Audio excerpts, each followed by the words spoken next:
شک صدر کا واقعہ نبی اکرم صلی اللہ علیہ وآلہ وسلم کو اپنی عمر میں 4 مرتبہ پیش آیا۔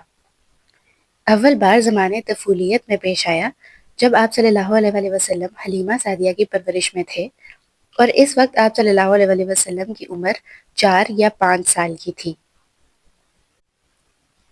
دوسری بار شک صدر کا واقعہ آپ صلی اللہ علیہ وآلہ وسلم کو 10 سال کی عمر میں پیش آیا۔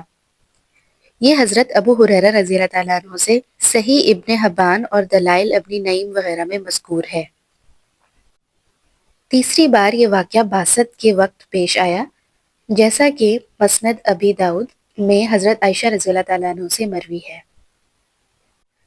چوتھی بار یہ واقعہ معراج کے وقت پیش آیا، جیسا کہ بخاری اور مسلم اور ترمذی اور نسائی وغیرہ میں ابو ذر رضی اللہ تعالیٰ عنہ سے مروی ہے، اور اس بارے میں روایتیں متواتر اور مشہور ہیں۔ یہ 4 مرتبہ کا شک صدر تو صحیح روایات اور معتبر احادیث سے ثابت ہے، اور بعض روایات میں 5ویں مرتبہ بھی شک صدر کا ذکر آیا ہے کہ 20 سال کی عمر میں حضور صلی اللہ علیہ وآلہ وسلم کا شک صدر ہوا، مگر یہ روایت باجماع محدثین ثابت اور معتبر نہیں۔ شک صدر کی حقیقت۔